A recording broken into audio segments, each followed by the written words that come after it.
അസ്സലാമു അലൈക്കും വറഹ്മത്തുള്ളാഹി വബറകാതുഹു. ഉഹദ് യുദ്ധത്തിൽ മഹാനായ നബി സല്ലല്ലാഹു അലൈഹി വസല്ലം തങ്ങൾ നേരിട്ട ഏറ്റവും ഭീതിതമായ, ഏറ്റവും ഭീഷണമായ ആ സെക്കൻഡുകളിലൂടെ നാം ചരിത്രത്തിലൂടെ കടന്നു പോകുമ്പോൾ, ചരിത്രം കണ്ടും കേട്ടും സഞ്ചരിക്കുമ്പോൾ നമുക്ക് രണ്ട് നീചന്മാരെ കാണാതെ പോകാൻ കഴിയില്ല.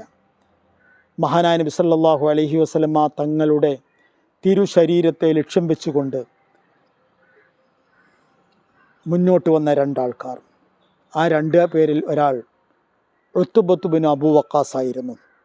മഹാനായ നബി സല്ലല്ലാഹു അലൈഹി വസല്ലം തങ്ങളെ ഉത്ബ ഒരു കല്ലെടുത്ത് നബിയുടെ പരിശുദ്ധമായ ശരീരത്തിന് നേരെ ആഞ്ഞെറിഞ്ഞു. ആ പല്ല് നബി സല്ലല്ലാഹു അലൈഹി വസല്ലം തങ്ങളുടെ കീഴ്ചുണ്ടിലാണ് തട്ടിയത്. അതിൻ്റെ ആഘാതത്തിൽ നബിയുടെ താഴെ നിരയിലെ പല്ലിൻ്റെ ഒരഗ്രഭാഗം പൊട്ടിപ്പോയി. രണ്ടാമത്തെ ആൾ ഇബ്നു ഖംഅ എന്ന് പറയുന്നൊരു നീചനായിരുന്നു. മഹാനായ നബി സല്ലല്ലാഹു അലൈഹി വസല്ലം തങ്ങൾ മുന്നോട്ടോ പിന്നോട്ടോ മാറുന്ന ഒരു നിമിഷത്തിൽ അവിടെ ഉണ്ടായിരുന്ന ഒരു ചെറിയ കുഴിയിൽ വീണുപോയി. വീണതോടുകൂടെ ഇബ്നു ഖംഅ വരികയും വാൾ ചുഴറ്റി നബിയെ വെട്ടാനോങ്ങുകയും ചെയ്തു. നബി സല്ലല്ലാഹു അലൈഹി വസല്ലം തങ്ങൾ പക്ഷേ തല പെട്ടെന്ന് പിൻവലിച്ചു. അതുകൊണ്ട് കാര്യമായ അപകടങ്ങളൊന്നും ഉണ്ടായില്ല. പക്ഷേ അത് നബിയുടെ മുഖത്തിലൂടെ കടന്നുപോയി. ആ സമയത്ത് തന്നെ മറ്റു ചിലരും നബിയെ ആക്രമിച്ചു. അതിൽ നബി സല്ലല്ലാഹു അലൈഹി വസല്ലം തങ്ങളുടെ തലയിൽ ധരിച്ചിരുന്ന പടത്തൊപ്പിയുടെ രണ്ട് വട്ടക്കണ്ണികൾ നബിയുടെ പരിശുദ്ധമായ കവിളിലേക്ക് ആണ്ടുപോവുകയുണ്ടായി. ഇത്രയും വലിയ ഭീതി നിറഞ്ഞ, ഭീഷണി നിറഞ്ഞ അനുഭവങ്ങളിലൂടെയാണ് പോയത്. പക്ഷേ മഹാനായ നബി സല്ലല്ലാഹു അലൈഹി വസല്ലം തങ്ങൾക്കൊരു കാര്യം അറിയാമായിരുന്നു. താനുണ്ട്, താൻ ഇന്ന സ്ഥലത്തുണ്ട്. അത് തൻ്റെ സഹാബിമാർ അറിഞ്ഞിട്ടില്ല. ഇനിയും നബി സല്ലല്ലാഹു അലൈഹി വസല്ലം തങ്ങൾ വീണ്ടും ഉച്ചത്തിൽ വിളിച്ചു പറഞ്ഞു, ഹലുമു ഇലയ്യ സഹാബി, എൻ്റെ അനുചരന്മാരെ ഇങ്ങോട്ട് വരൂ. അപ്പോഴേക്കും ആ ശബ്ദം കേട്ടു. ആദ്യമായി കേട്ടത് മഹാനായ കഅബ് ബിൻ മാലിക് റളിയല്ലാഹു അൻഹു ആയിരുന്നു. അദ്ദേഹം ഉറക്കെ വിളിച്ചു പറഞ്ഞു, അതാ റസൂലുള്ളാഹ്. റസൂലുള്ളാഹ് കൊല്ലപ്പെട്ടിട്ടില്ല, റസൂലുള്ളാഹ് പിൻവലിച്ചിട്ടില്ല, റസൂലുള്ളാഹ് പിൻവലിഞ്ഞിട്ടില്ല. അതുകൊണ്ട് വരൂ. എല്ലാവരും അത് കേട്ടു, എല്ലാവരും അത് മനസ്സിലാക്കി, എല്ലാവരും ഓടിക്കൂടാൻ തുടങ്ങി. മഹാനായ നബി സല്ലല്ലാഹു അലൈഹി വസല്ലം തങ്ങളുടെ അടുക്കലേക്ക് സഹാബിമാരെല്ലാവരും എത്തി.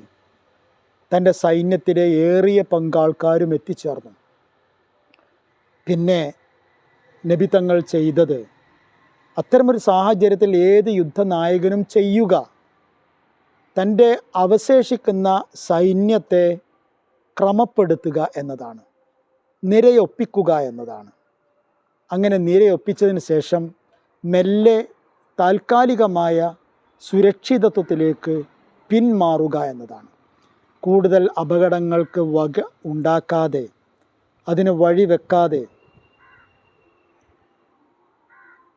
കൂടുതൽ പരാജയത്തിലേക്ക് പോകാതെ, കൂടുതൽ നഷ്ടങ്ങൾ ഉണ്ടാക്കാതെ അവശേഷിക്കുന്ന സൈന്യവുമായി സുരക്ഷിതമായി പിന്നോട്ട് മാറുക എന്നതായിരുന്നു. നബി തങ്ങൾ അധികം വൈകാതെ അതുതന്നെയാണ് ചെയ്തത്. നബി സല്ലല്ലാഹു അലൈഹി വസല്ലം തങ്ങൾ തൻ്റെ സൈന്യവുമായി ഉഹദ് പർവ്വതത്തിലേക്ക് വന്നു.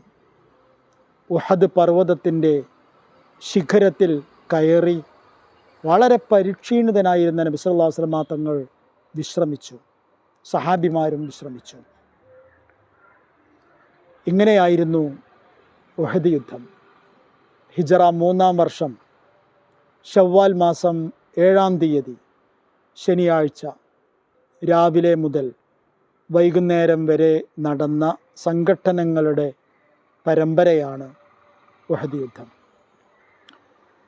ഉഹദ് യുദ്ധത്തിൻ്റെ ഉള്ളിൽ വലിയൊരു പാഠമുണ്ട്.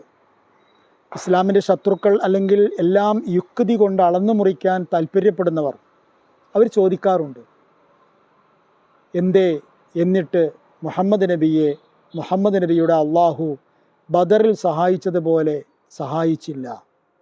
ബദറിലുണ്ടായ സഹായം കേവലം യാദൃച്ഛികത മാത്രമായിരുന്നു. അതൊരു ദൈവത്തിൻ്റെ സഹായമോ അത് മാലാഖമാരുടെ പിന്തുണയോ ഒന്നും ആയിരുന്നില്ല എന്നൊക്കെ അവർ പറയും. പക്ഷേ ഒരു കാര്യം, സുന്നത്തുല്ലാഹ്, അള്ളാഹുവിൻ്റെ രീതി അതെങ്ങനെയാണെന്നറിയാമോ? ഇത്തരം സന്ദർഭത്തിൽ ഇത്തരം ഗുരുതരമായ ഒരു വീഴ്ച അത് വെറും ഒരു ശാസനയിൽ അള്ളാഹു ഒതുക്കിയാൽ, ഖുർആനിലെ ഒരായത്തിൽ എന്തിനാ നിങ്ങൾ നബി പറയാതെ കുന്നിറങ്ങിയത് എന്ന ഒരു വാചകം പറഞ്ഞാൽ, അല്ലെങ്കിൽ നബി അവരുടെ മുമ്പിൽ വന്നുകൊണ്ട് എന്തുകൊണ്ടാണ് നിങ്ങൾ ഞാൻ പറയാതെ കുന്നിറങ്ങിയത് എന്നൊരു ചോദ്യം ഉയർത്തിയാൽ മാത്രം അത് ഒരിക്കലും ഉമ്മത്തിന് മൊത്തത്തിൽ മനസ്സിലാക്കാനുള്ള ഒരു പാഠമാവില്ല.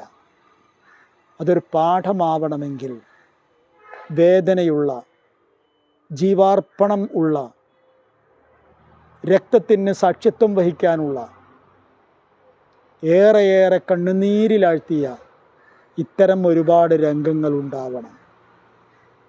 ആ രംഗങ്ങളിലൂടെയാണ് അള്ളാഹു നിങ്ങൾ ഈ ലോകത്ത് ജീവിക്കുമ്പോൾ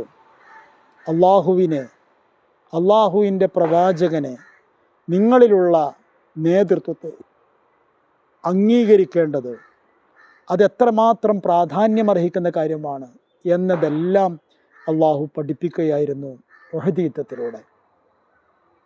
അസ്സലാമു അലൈക്കും വറഹ്മത്തുള്ളാഹി വബറകാതുഹു.